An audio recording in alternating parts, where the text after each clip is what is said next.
So today I'm sharing 8 things that we do not do in our family and why.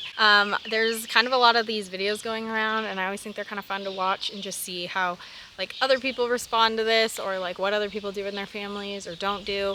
So I just thought it'd be a fun thing for us to talk about and for me to kind of share and bring you in on our family a little bit. Now with that being said, please do not take offense to any of these things if you do any of these things that we don't do. This is not me like shaming you or saying you shouldn't do them. This is purely just what works for us. And who knows, like maybe in 10 years from now we'll do things differently. You know, you never really know. Maybe tomorrow. We're just kind of winging this whole parenting thing. So, you know, there's just no way of knowing for sure. This is just currently right now where we're at in this stage of life as parents. But as parents of a toddler and a newborn, that is just kind of where we're at. So hopefully the kiddos are going to cooperate. We're outside today obviously filming because it's such a nice pretty day. As you can tell, I am a boy mom over here, and we got little Miss Sister over here. So hopefully she stays asleep and brother lets us do the rest of this video. Grab a cup of coffee, a water, some tea, whatever your drink of choice is, and let's get on into the video. Also, while you're watching, the question of today's video is I want you to leave a comment as you're just listening to what I'm talking about and things that we do. Leave a comment down in the comment section below on what is something that you and your family do or don't do. I think it'd be fun to just see what we have in common or things that we do differently, and we can just start a conversation down in the comment section. So as you're listening, just go ahead and drop a comment down below. That'd be really great. Also, really quick, I quickly just wanted to mention my friend Kenzie over at Farm Girl Boutique. Her online store is truly like the greatest resource and best place to go for farm wives, ranch wives, anybody that lives rurally, or just anybody that likes cute, unique items. Farm Girl Boutique has such a good variety of like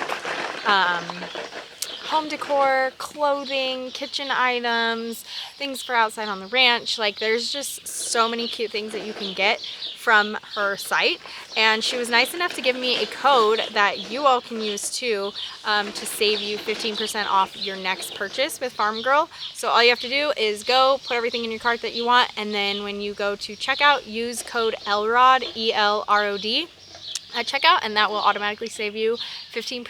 All right, now with all that being said, let's get on into this video. Okay, so the first thing that we do not do in our family is cook separate meals, meaning like for the adults and for the kids. Hello, what is that? Oh yeah, a gourd. It's kind of getting really gross looking, but okay. Thank you.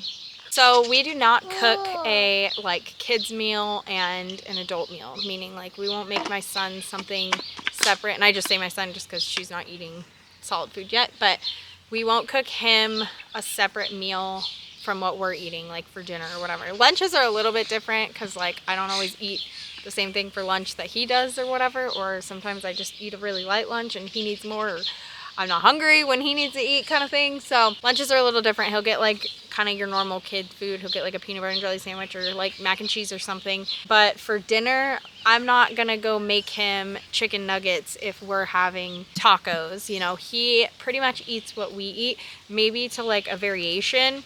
Like if we're having something like spicy, I might make a separate pot or like a separate dish for him that doesn't have the same spices in his, so it's not like super crazy. But for the most part, he eats like the same type of thing. Or if we're doing like Mexican food, or if we are doing tacos, he obviously can't really like pick up a taco and eat it. So like I might make him like a quesadilla or whatever. But essentially stuff that I'm using the same ingredients. And thank you.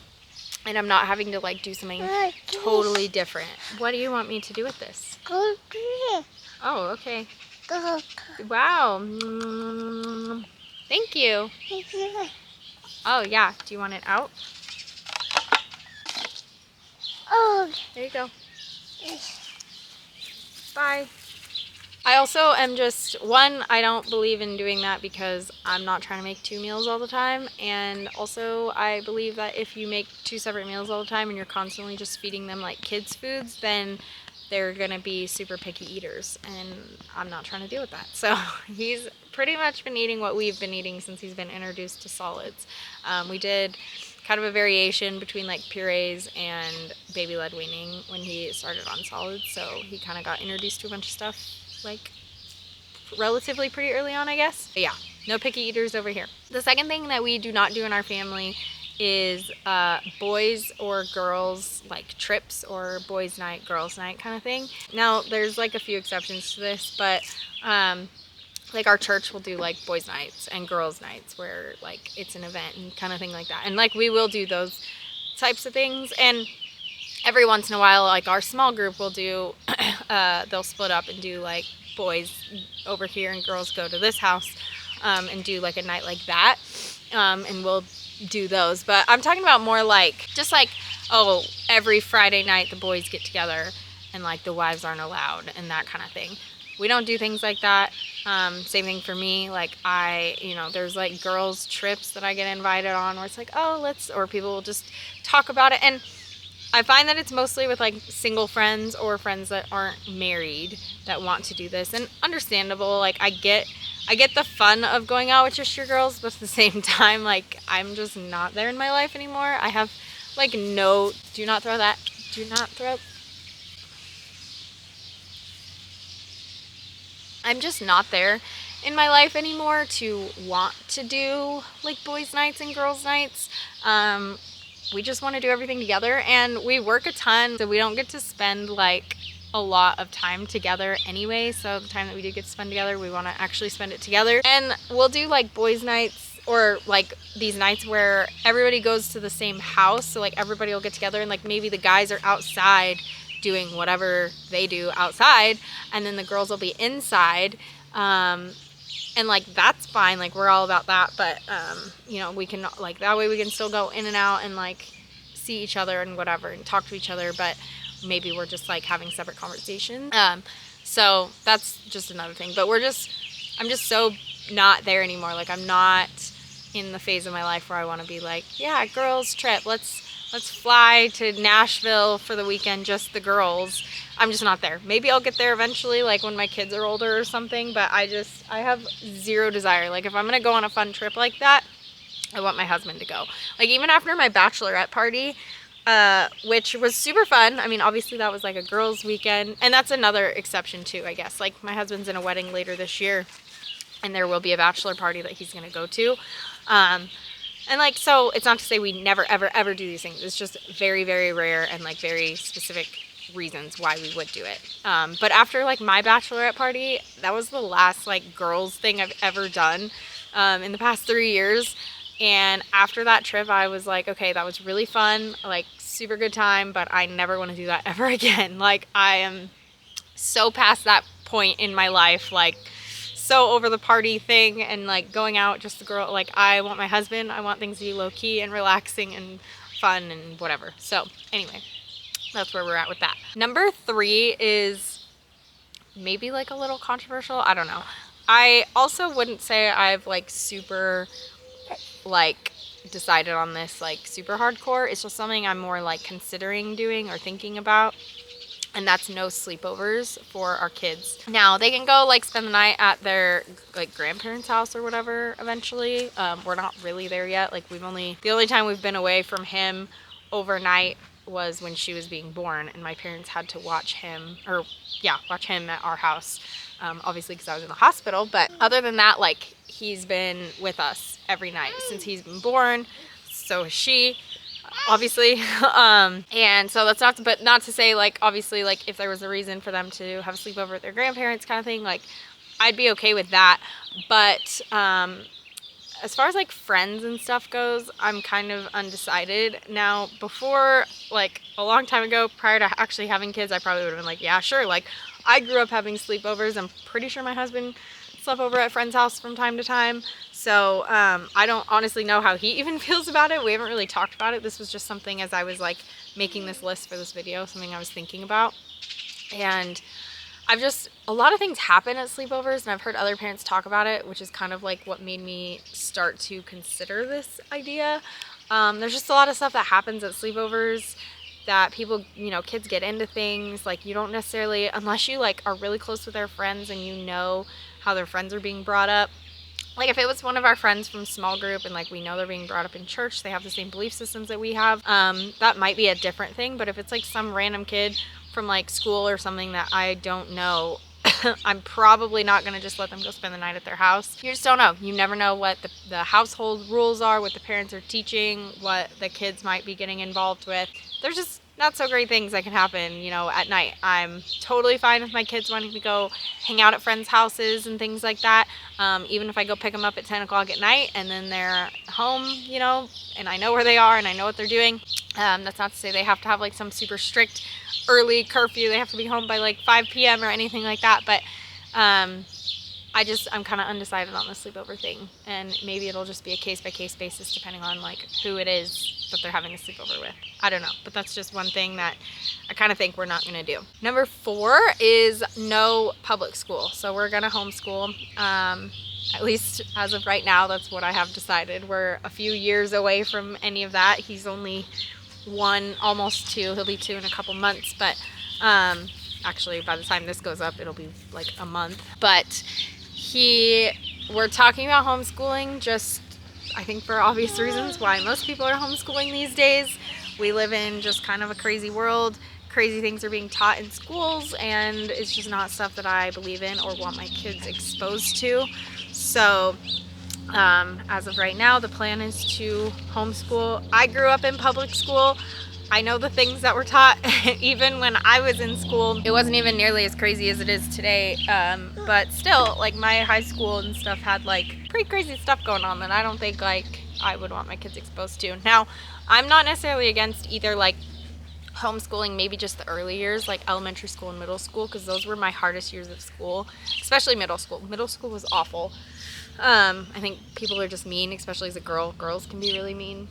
And so I think we might be at least just talking about doing homeschooling for those early adolescent years, and then once they get into like higher grades and things like that, and we know that they have like a solid foundation of like beliefs and morals and all that kind of stuff, we could introduce them into either like a private school or public school potentially, depending on where we're at. Or if they want to stay homeschooled, like maybe we'll just keep doing that too. But that's kind of the plan right now. Again, we're a few years away from even like really having to think about that kind of stuff, but that's just what the plan is as of right now. The 5th thing that we don't do is we don't eat out a lot or spend like a lot of money on just like random stuff. So we live rurally. We live probably like 20 minutes from the nearest grocery store. So it's not like super bad or anything. And like my husband works in town, so he could obviously like pick food up on the way home if we really wanted to. We really don't eat out a lot. Like, even if it's just the 2 of us, like it's a very rare occasion that we go to like a restaurant and sit down just the 2 of us, and we just want to save money. And obviously eating out is really expensive and it adds up, all the little things you can get over time. And then just like all the other random stuff like Amazon purchases and things like that. I mean, I know there's all the like memes and jokes about like the wives being the spenders and things, but it's kind of funny because I'm much more of a saver than my husband is. He's way more of a spender. And he has to like check himself a lot on like not going online and just buying like random stuff that he'll see on like TikTok or something. Whereas like that is not my personality at all. I could spend a lot of money on like my kids and clothes like for them and things like that. I don't really, but I definitely could, and I feel like that's where my brain goes. But definitely when it comes to myself and like spending money on just things that I want, I really don't do that much. Wow, look at this cool rock. That's cool. Thank you. Number 6 is I don't buy like cheesy kids clothes or like clothes with a ton of like graphics on them. I am totally the sad beige mom for sure. Which is kind of ironic because he's literally wearing like the brightest colored shorts ever right now, his little swim trunks. And that's not to say I don't like color. I do buy my kids colored clothes. They're just like not super cheesy graphics on the clothes, I guess. I'm not afraid of color, I will say that. In my home decor, I'm a little afraid of color, trying to branch out from that, but I just like can't like bring my style to like, I feel like if I get too many colors it gets like really confusing and I don't like it. I just never like how it looks, but I think if I keep everything neutral, it's just easier to like have everything match and look better. I mean, I didn't buy these shorts anyway, but I don't mind the color, but I like that they're just like a simple pattern instead of like bluey shorts or something, like something with a cartoon on it. I would rather it just be like stripes or polka dots or like a solid color or something. Like they could be, he has like neon yellow shorts, but they're just solid neon yellow shorts. They're not like crazy whatever. So I'm fine with color. I just more like simple, a minimal look to them. Number 7 is we don't speak negatively about each other around other people. And obviously like we try not to do it to each other either. We try not to say negative things to each other, but obviously like whatever, sometimes it comes out. But especially not to other people. That's like a big pet peeve of mine, is like when people are married and they talk trash about their spouse like behind their back. They're like, oh, my husband is just so annoying because he did this, that, and the other. Or, you know, even if like kids, now it's a little different with kids, they're still learning and stuff, but that's definitely something I want to teach our kids, is to like not talk smack about their sibling behind their back. Like, don't be going to your friends and saying, oh, my sister is so annoying because she did this, that, and the other, and my brother sucks because he's this way and whatever. I want us to speak highly of each other only. And you know, especially in my marriage, and we have to lead by example, so I definitely want to show my kids that like we're going to talk positively about each other. They should talk positively about each other. And then last but not least, number 8 is something more geared towards me and like my husband as parents, is I am trying really hard not to just tell our kids no without giving them a reason. So meaning like and it's really hard right now, especially at this age when he is just a toddler. He's still like 1. He hasn't even turned 2 yet. And he's like really starting to get in stuff, really starting to be testy. You know, throwing things, like learning not to hit and all kinds of just everything that like little boys have to go through and figure out. And, you know, he just wants to touch everything and grab everything. I'm really trying to not just say like no, no, no, no, no constantly to him all day long without giving any sort of reasoning. That's not to say too, as the parents, like if that is all I say, if I just say no and don't give a reason, like I'm still your authority figure. You still have to just listen to that and respect that. But I want him to have an understanding of why I'm telling him no, not just no, don't touch that. I want him to know like, okay, no, I don't want you to touch that hot pan because it will burn you. And obviously right now with him being so young, like it has to be very like short sentences. I can't explain things super in depth because he just won't understand. He's just not there yet. But I do try to give at least a little bit of reasoning. And even if it's not like registering in his brain now, I think if I just start practicing by giving him a reason now, at least when he gets older, it'll be easier and it'll be more of like a habit instead of trying to, you know, just saying no to everything now, but then trying to like change it and add that in later on. So, okay, so that is the end of my list. I hope this video gave you some food for thought and just some ideas on things that like we don't do. Maybe you'll want to try them, maybe you won't. Again, make sure to leave a comment down in the description on something that your family does not do. I'm super curious to read what you guys have to say and share. I think that'll be really fun. Also, make sure to follow us on Instagram. Join our newsletter. It's our weekly roundup where we kind of just round up everything that our family is doing, everything I'm doing in my businesses, my husband, what just life is like on the ranch. We send links to different things that we're using. It's just like a super good resource, so definitely join the newsletter. You can do that down in the description as well. And make sure to subscribe to this channel so that you can stay up to date on all of our videos as well. And I think that's all I have for now. So yeah. All right. Well, have a great rest of your week, weekend, evening, morning, night, whatever time, day you're listening, watching. I hope it's a good one, and we'll talk to you next time. Bye.